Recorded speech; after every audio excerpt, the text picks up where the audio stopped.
안녕하십니까. 극당 조성주의 서법 영상 강좌 서예, 이것을 알아야 좋은 것이 있습니다.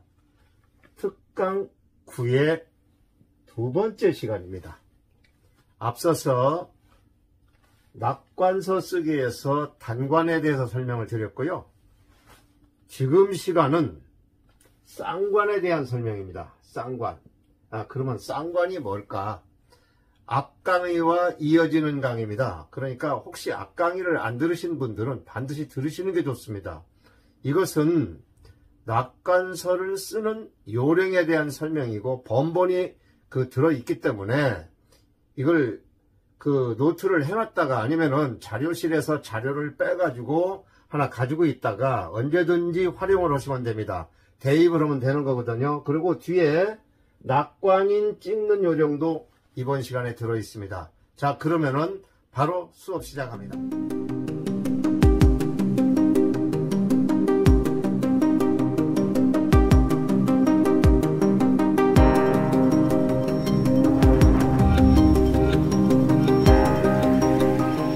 자, 16개를 단관으로 법례를 제시를 해드렸고요. 저 16개 가지면은 여러 가지로 응용이 가능하실 수 있습니다. 아까도 말씀드렸지만 다소 문장을 만드는 작문 실력이 다소 필요합니다. 그 다음에 쌍관의 예입니다. 쌍관입니다. 지금서부터는 쌍관. 이것은 작가 본인이나 그리고 상대방 등의 이름이나 아호를 기록해 주는 겁니다. 앞에 거는 내가 그냥 혼자 하는 거고, 두 번째 쌍관은 이제 상대방이 등장이 됩니다. 내 친구가 나한테 글씨를 하나 써달라고 부탁을 했거나, 또 내가 자의적으로 친구한테 글씨를 하나 써주고 싶거나, 어느 분한테 글씨를 드리고 싶거나 할 적에 그 사람의 이름을 또는 아호를 기록해 주는 것을 쌍관이라고 그래요.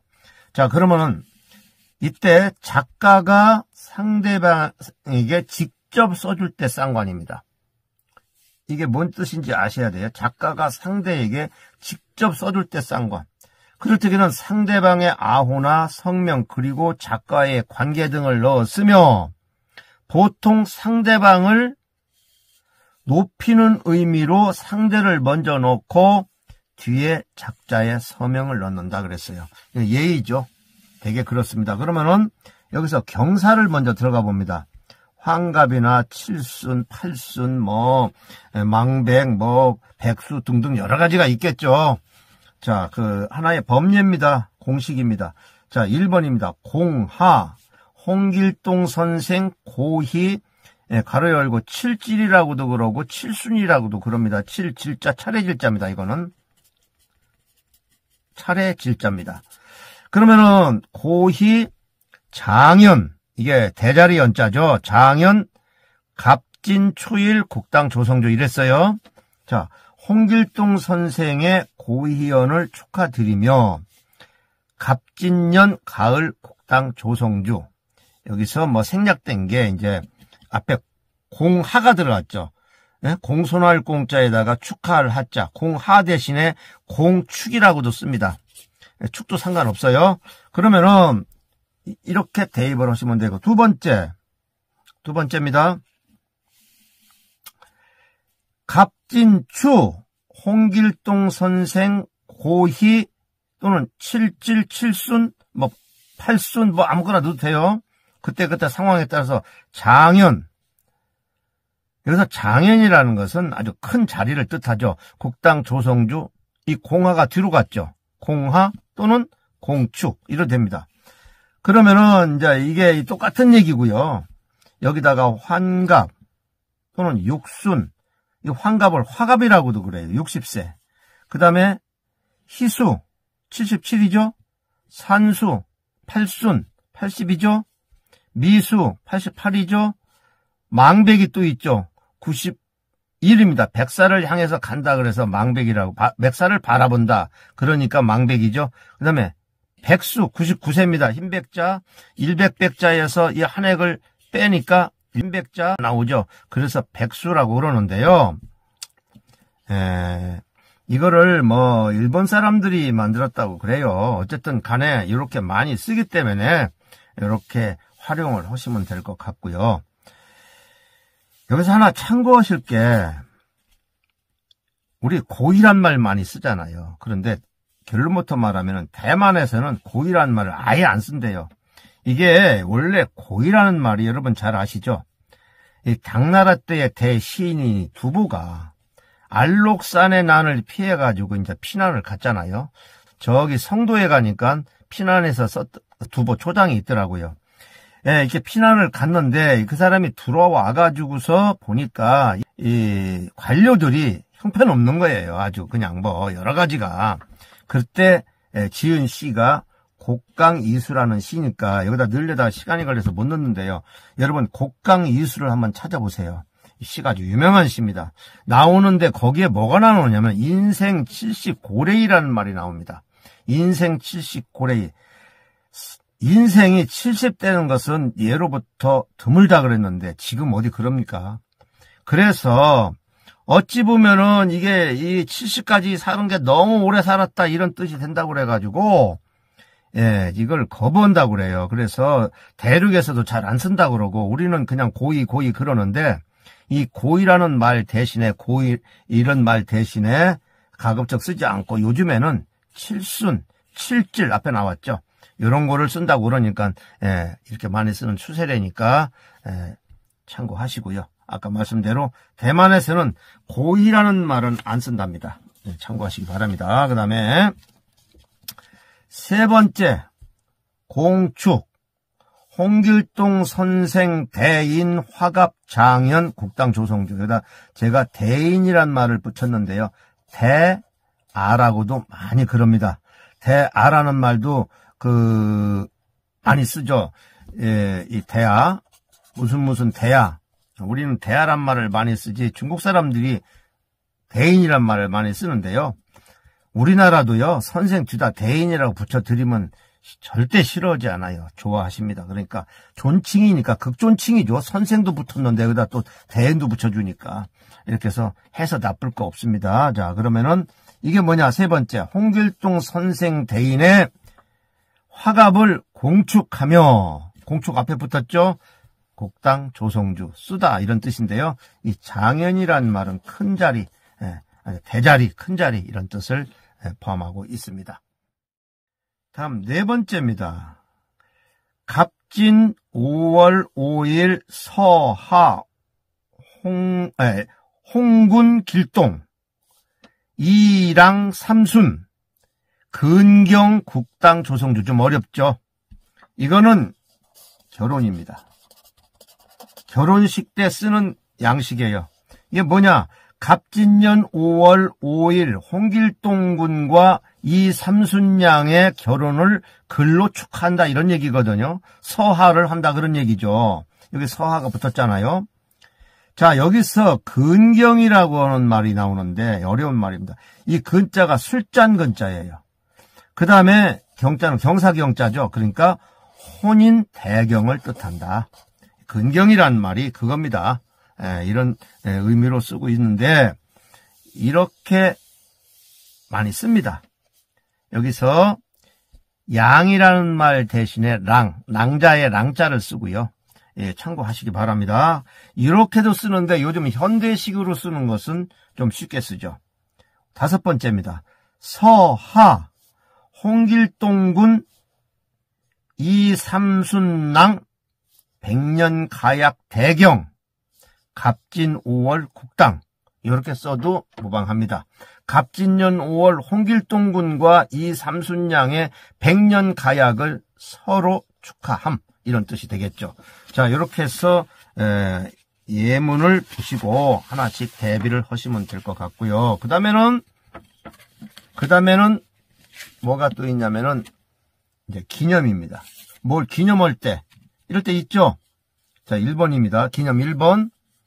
서하 무슨 일보 무슨 신문 무슨 회사도 되겠죠. 여기다 다 바꿔놓으면 되니까 창간 20주년 창립 20주년 해도 될 것 같고요. 신문이니까 창간이죠. 잡지사도 창간이고 회사 같으면 창립이 되겠죠. 그 다음에 갑진춘 국당 조성주 이랬어요. 그러니까 무슨 일보 무슨 신문 창간 20주년을 축하드리며 국당 조성주 이렇게 되는 거죠. 이렇게 응용을 하시면 될 것 같고요. 두 번째는 갑진춘 무슨 일보 무슨 신문 창간 20주년 기념 대신에 유념도 씁니다. 머무를 자 유념 같은 말이죠. 국당 조성주. 그러니까 갑진년 봄 무슨 일보 무슨 신문 창간 20주년 기념으로 국당 조성주가 썼다 이런 뜻이 되겠고요. 이렇게 응용하시면 됩니다. 그 다음에는 또 우리가 이제 이런 것도 있지만은 현장에 가서 즉석 희호하는 게 있죠. 행사시 즉석 희호.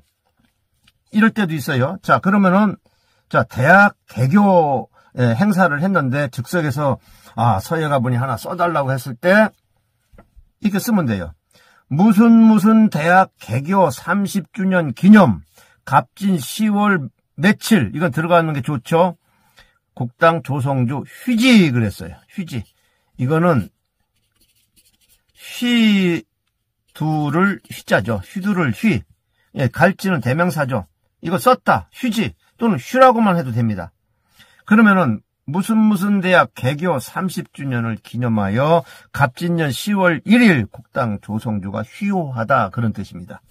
휘는 언제든 쓸 수는 있습니다. 예를 들어서 서실에서 그냥 쓸 적에도 써서 잘못되지는 않지만은 가급적 즉석 시옷이 적용하는 것이 좋다 이런 뜻입니다. 그다음 두 번째 신년 서예인 대회 석상 갑진 원조 국당 휴지 그랬어요. 신년 서예인 대회 석상에서 앞에 들어갔죠. 갑진년 새해 아침 원조는 새해 아침이에요. 국당 조성주 휴호하다 이런 뜻입니다. 이런 범위 안에서 응용하시면 됩니다.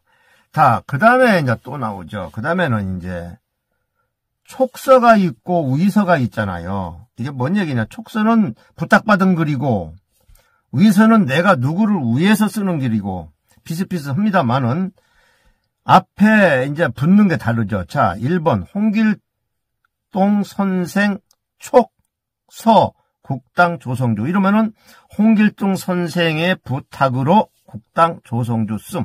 자, 홍길동 먼저 들어가고 국당 조성주는 뒤로 갑니다. 두 사람이죠. A와 B죠.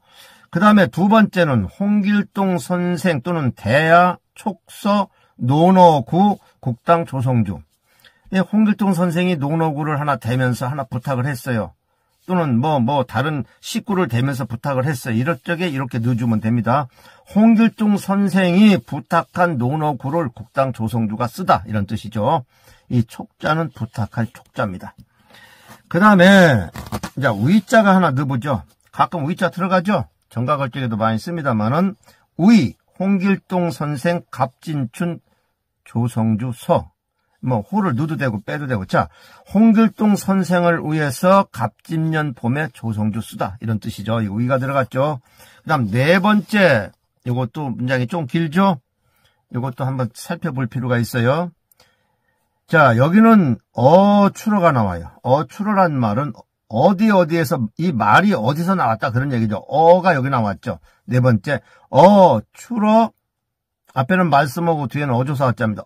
추러 논어 하기편 홍길동 선생 갑진하 여기도 어조사 우가 또 나왔죠. 이거 어조사 어고 목멱산하 문향제 국당 조성주 서지 그랬어요. 그러면은 논어 하기편에서 나온 글을 홍길동 선생을 위해 갑진년 여름 목멱산 아래 문향제에서 목멱산 하 문향제에서 국당 조성주 쓰다. 이때 어조사 우도 어디에서에 해당이 됩니다. 앞에 어가 나왔기 때문에 뒤다는 우를 넣었어요. 자, 우는 어디에서로 장소를 나타내는 어조사다. 이렇게 문법적으로 조금만 알고 가시면 됩니다. 여기는 문법 시간은 아닙니다. 자, 그 다음에 여기 또 중요한 거 나오죠. 이거 중요합니다. 이때는 상대의 부탁으로, 자, 상대라는 사람이 있고, 그 다음에 제3자라는 사람이 있고, 글씨를 써준 사람이 있어요. C가 있어요. 이거는 작가입니다. 작가. 여기는 받을 사람이죠. 여기는 글씨를 부탁한 사람. 이렇게 3인이 등장합니다. 자, 그러면은 작가, 즉 글씨를 쓴 사람, 받는 사람, 주는 사람, 즉 의뢰인이죠. 어느 이름이나 아우를 넣어 쓰는 경우입니다. 이게 좀 복잡하죠. 자, 그러면은 이것도 이 폼에 맞춰서 해보시면 됩니다. 자, 000 아무개 선생 대한민국 미술대전 대상수상 저무개 촉서 하지 국당 조성주 이렇게 됐습니다. 그러면은 아무개 선생의 대한민국 미술대전 대상수상에 저무개가 의뢰한 축서를 국당 조성주 쓰자. 여기가 A가 되겠고요. 여기 네모가 자, 이 사람이 대상 수상했죠? 그러면은 대상 수상에 이게 A가 되네요. A가 되고 여기가 B가 되고 그 다음에 쓴 사람이 C가 되는 거죠. 이렇게 해서 쓰는 겁니다. 대입해 보시면 됩니다. 그 다음에 두 번째 홍길동 선생 촉 여필증 아무개 박사 국당 조성주 이렇게 썼죠. 그러면은 홍길동 선생이 부탁한 글씨를 이 아무개 박사에게 주다. 국당 조성주. 자, 그러니까 세 사람이 등장이 되죠. 여기 하나 나오고 여기 하나 나오고 쓴 사람까지 세 사람입니다.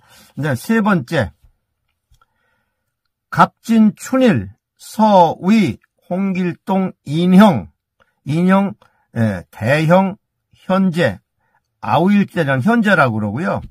아주 우위 형일 경우 대형이라고 그러고요. 보통 평칭에서는 친구 간에도 인형이라는 표현을 씁니다. 또 내 손 조금 다소 아랫사람이라도 인형이라는 표현을 써줘요. 여기서 형이라는 것은 꼭 형님이라는 뜻은 아니고요. 존칭이죠. 그러니까 국당 조성주 이러면은 갑진년 봄날 홍길동 형 또는 아우를 위해서 국당 조성주 쓰다. 이때 상대가 손윗사람일 경우 아우만 쓰면은 신뢰가 될 수 있으므로 성명까지 쓰는 것이 마땅하다 그랬어요. 그러니까 손윗사람한테 써주는데 아까 말씀대로 호만 떡 써주는 것은 조금 결례가 될 수 있다. 그것도 또 선생님이나 높은 분들일 때는 반드시 호는 빼고 이름만 써도 괜찮습니다. 예, 호만 쓰는 것은 좋지가 않다. 그런 뜻이고요. 네 번째 홍길동 선생 대인 지촉 서위 아무개 박사 국당 조성주 그러면은 홍길동 선생 대인의 부탁으로 아무개 박사를 위해 국당 조성주 쓰다 이런 뜻이고요. 다섯 번째입니다. 갑진 5월 5일 홍길동 선생 칠질장현 아까 장현 얘기 했죠? 대자리 큰 자리 잔치 자리죠. 아무개 대야 이 여필하지 국당 조성주. 자, 갑진년 5월 5일 홍길동 선생 칠순에 아무개 대야가 서로 축하함. 국당 조성주. 이 사람은 그냥 주는 사람이고 쓴 사람은 국당 조성주예요. 글씨만 써준 거예요. 이 사람은 부탁받아가지고. 이렇게 쓰는 거고요. 자, 여기까지가 이제 세 사람이 등장하는 폼입니다. 그 다음에는 이제 우리 임서 많이 하시죠. 임서라든가 무슨 필의로 넣어서 쓰든가 또는 집자를 했을 경우 이럴 경우에 요령입니다. 자, 첫 번째입니다. 갑진하임 또는 가로 열고 절임 이 절자도 쓰고 이 절자도 써요. 이것도 절자예요. 이거 끊을 절자입니다. 여기 나왔죠. 절임. 끊을 절자입니다. 이거 다 똑같이 절자인데 앞에는 마디 절자고요. 예기비 국당 조성주 그랬죠. 갑진년 여름 국당 조성주가 예기비를 임서하다 이런 뜻이고요.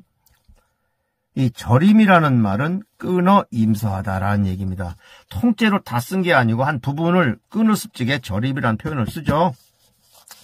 그 다음에 이제 또 뭘 쓰냐면은 이 무라는 말도 써요. 두 번째. 또 방도 쓰고 의도 씁니다. 자, 뒤에 설명 나옵니다.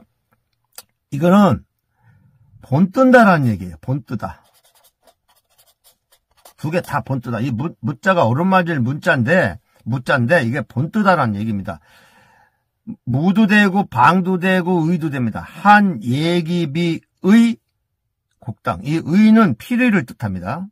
그러니까 한 예기비 필의를 모방하다, 본뜨다 이런 얘기입니다. 누가? 곡당이. 이런 얘기입니다. 자, 이렇게 해서 이제 하고요. 그 다음에 세 번째. 갑진하일 무 마왕태 백서 필의 녹 최근당구 곡당 이랬습니다. 그러면은 이게 뭐냐? 갑진년 여름날 마왕태 백서 필의를 본떠 최근담구를 곡당 쓰다 이런 뜻입니다. 이런 거 많이 쓰게 되죠. 참고로 보시고 대입하시면 되고요. 네 번째, 집자 얘기입니다. 집, 각골문자, 갑진하일 곡당 그랬어요. 그러면 이게 간단하죠. 각골문자로 집자하다. 갑진년 여름 곡당. 즉 각골문자로 집자하여 갑진년 여름에 곡당에 쓰다 이런 뜻입니다. 다섯 번째, 여기 의 나옵니다. 의, 초백서필의, 시작 여차, 갑진맹아 곡당. 그러면은 초백서필의로, 우리 초백서 배우셨죠? 필의로 한 작품이 이와 같다. 여차 이와 같다. 갑진년 초여름 곡당. 이건 빼도 돼요, 사실. 그냥 넣으려면 이렇게 넣는다 이거죠. 이런 형식도 있다. 갑진년 초여름 곡당. 여기서 의는 흉내내다, 모방하다, 본뜨다 이런 뜻입니다. 자, 그러면 이제 여섯 번째입니다. 여섯 번째 거의 끝나갑니다. 여섯 번째, 도연명 음주시구 갑진 5월 상한 또는 하한 이렇게도 많이 씁니다. 무 호태왕비의 곡당 조성조 이렇게 쓸 경우 이게 뭐냐? 도연명 음주시구를 갑진년 5월 상한 또는 하한에 호태양비 필의를 본떠서 곡당 조성주가 쓰다 이런 뜻이고요. 여기서 이 상한이라는 것은 한 달 중에 초하루에서 열흘까지를 말합니다. 이걸 가리키는 것이고요. 하한이라는 것은 21일에서 금음날까지입니다. 그러니까 열흘에서 20일 사이는 여기 지금 안 나왔어요. 그러니까 요거 참고로 해서 쓰시면 돼요. 그냥 꼭 그 시기에 맞춰서 넣을 필요는 없고 상한 넣고 싶으면 상한이라고 쓰시고 하한이라고 쓰시면 하한이라고 쓰시면 됩니다. 이 절기는 알아서 절기표를 찾아보면 다 나옵니다. 그 2층이 따로 있어요. 그 1월은 뭐라고 그러는 게 다 어디 찾아보면은 인터넷 뒤적거려 보시면 나오고요. 그런 책도 있습니다. 자, 이렇게 설명을 해드리고, 자, 여기에 이런 말을 제가 넣었죠. 이상은 낙관의 일반적인 법례입니다, 이거. 이러한 기본적인 틀 안에서 낙관서를 쓸 공간을 보면서 구애받지 않고 문장을 다양하게 만들어 쓴다 이랬는데요. 어느 정도 문장을 만들 수 있는 그 작문 실력이 돼야 된다고 말씀드렸죠. 그건 여러분들께서 공부를 하시면 되고요. 이거 말고도 여기다가 법례를 넣으려고 치면 엄청 많이 나옵니다. 그러나 이거를 제가 며칠 동안을 꼭 필요한 것만 정리를 해서 드리는 거니까 요 틀만 가지고도 여러분들이 낙관서 쓰시는 데는 전혀 무리가 안 될 걸로 생각을 합니다. 자, 그러면은 이 낙관서 쓰는 요령은 여기까지만 설명을 드리겠습니다. 그리고 이어서 낙관인을 찍는 요령도 같이 설명을 드리도록 하겠습니다.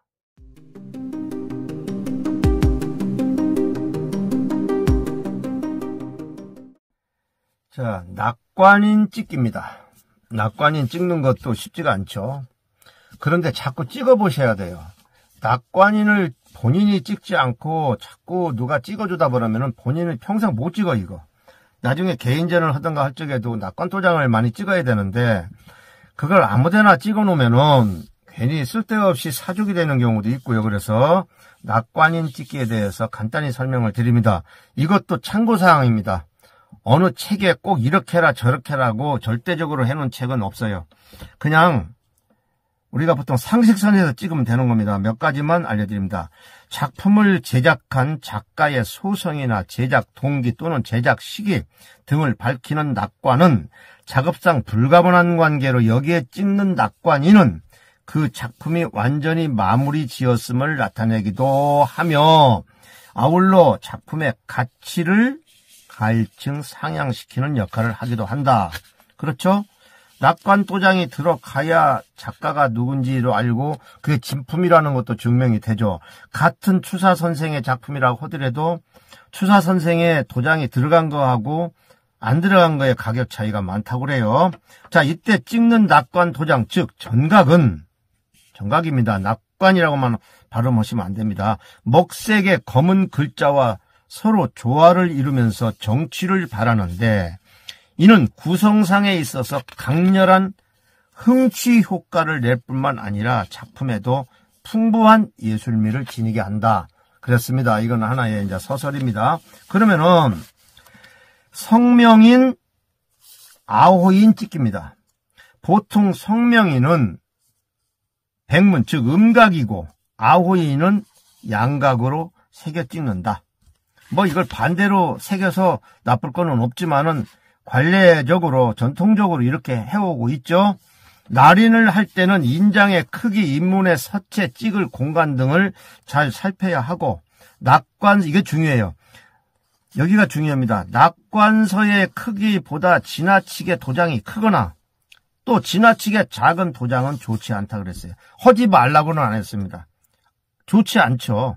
우리가 국전지에다 작품을 하는데 거기에 낙관서가 제법 큰데 거기다 쬐끄만 도장 찍어놓으면 이게 안 맞죠. 어느 정도는 맞아야 되는데 적어도 국전에 나가는 그 40자를 썼다 했을 적에 참고적으로 보면은 도장은 한 치각을 누르면 조금 작아 보입니다. 약 한 치 한 푼이나 3.5 정도 눌러주면은 어느 정도 규격이 딱 맞아 떨어져요. 크기하고. 이것도 절대적은 아닙니다. 제 경험치입니다. 낙관 도장은 가급적 낙관서 크기와 비슷한 인장을 찍어야 한다 그랬어요. 자, 이런 건 기록에 나오는 데도 있어요. 보통 성명과 아호인은 음양각 아호로 두 방을 찍지만 상황에 따라 한 방만 찍을 수도 있으며 뭐 상관없습니다. 본문의 맨 하단을 벗어나지 않게 찍는 것이 일반적이다. 그래서 이게 무슨 얘기냐면 이런 겁니다. 여기 작품이 하나 제가 제 걸 가져왔는데요. 예, 여기가 작품의 하단이잖아요.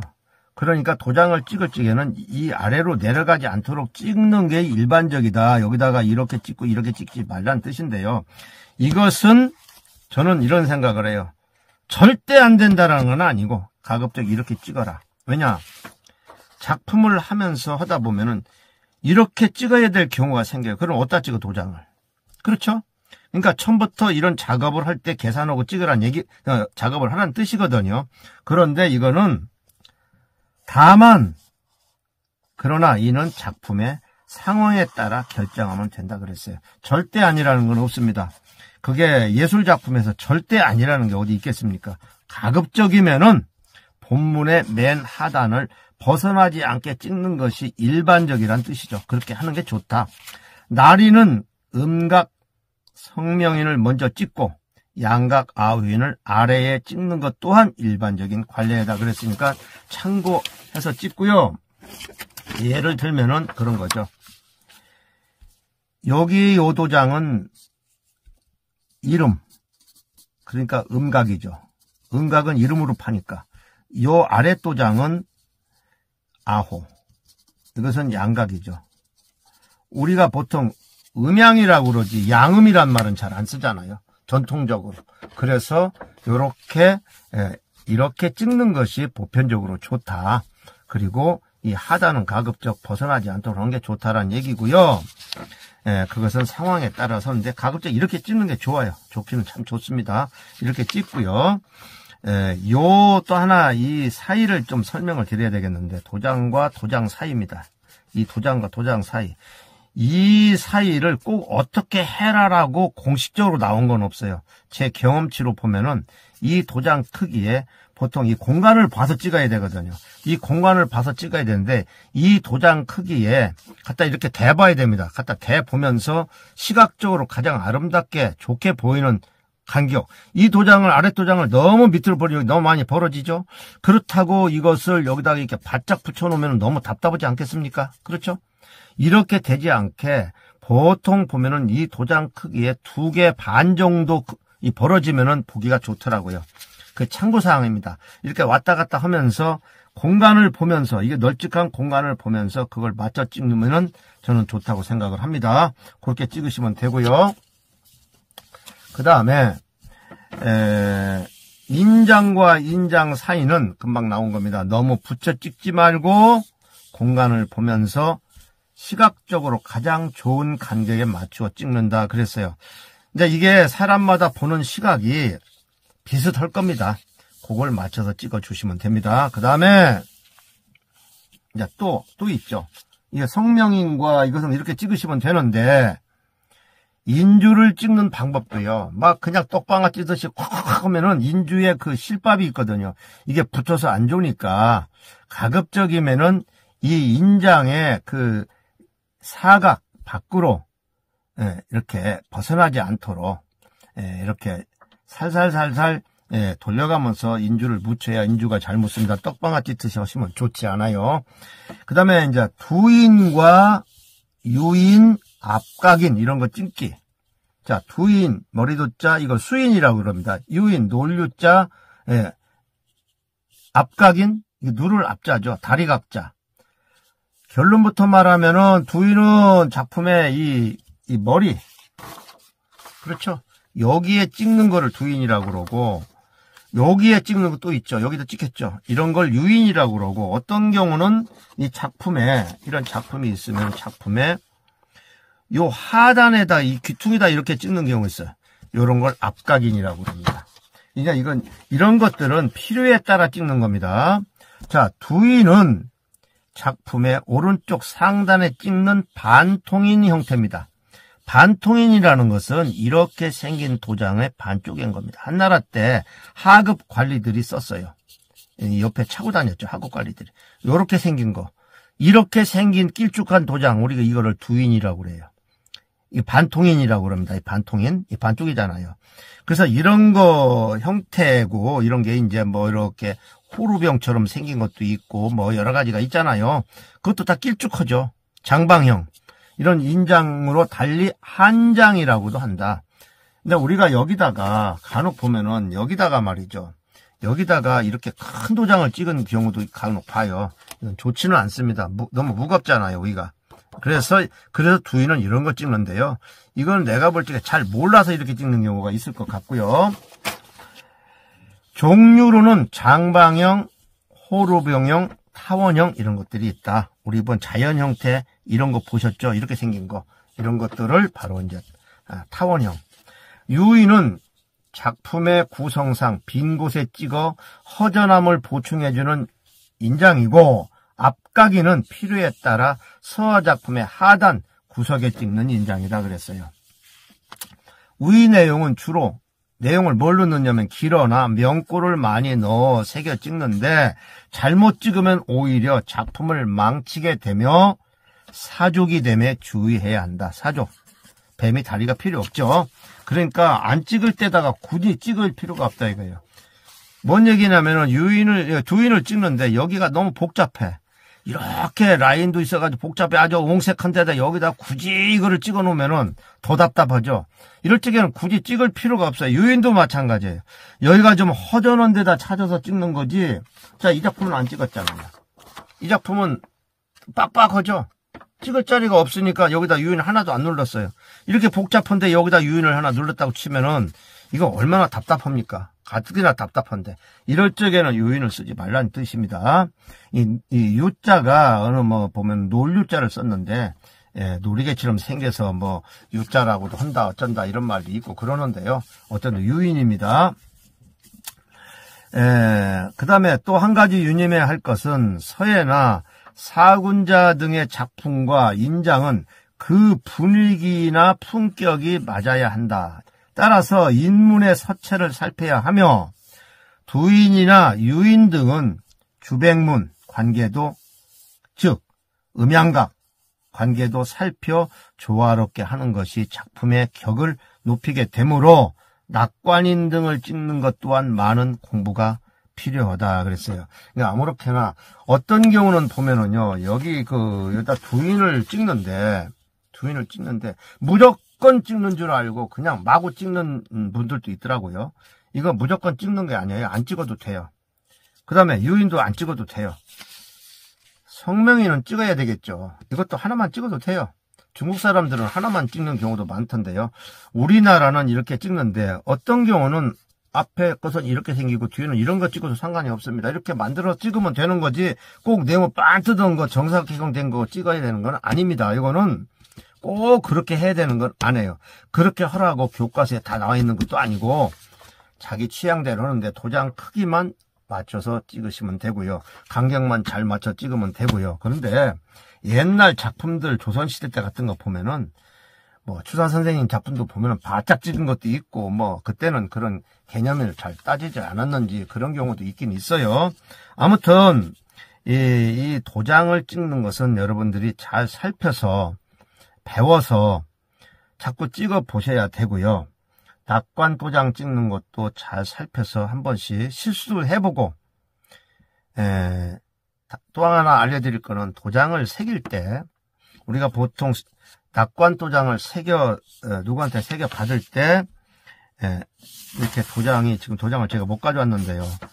이렇게 생겼지 않습니까? 도장이 이렇게 내용 빠진 거 있다 그러면은 이 도장을 찍을 때 이 정각에 이건 우리 약속입니다.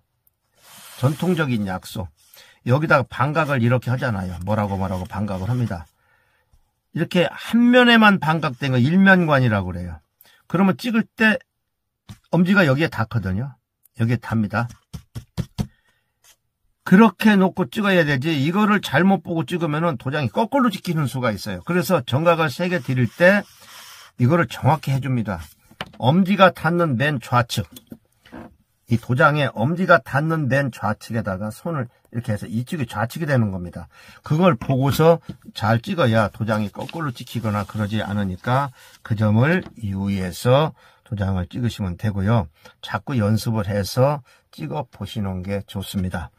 자, 그러면은 지금까지 이렇게 낙관 쓰기, 또 낙관 도장 찍기, 그 다음에 두인이나 유인, 앞각인 찍기 이런 것들은 금방 설명대로 두인이나 유인이나 앞각인 이런 것들은 필요에 따라서 찍는 것이지 필요가 없는 거를 굳이 찍으실 필요는 없다. 자, 그렇습니다. 자, 그러면은 오늘 특강 9번째 이걸로 마무리를 짓겠습니다.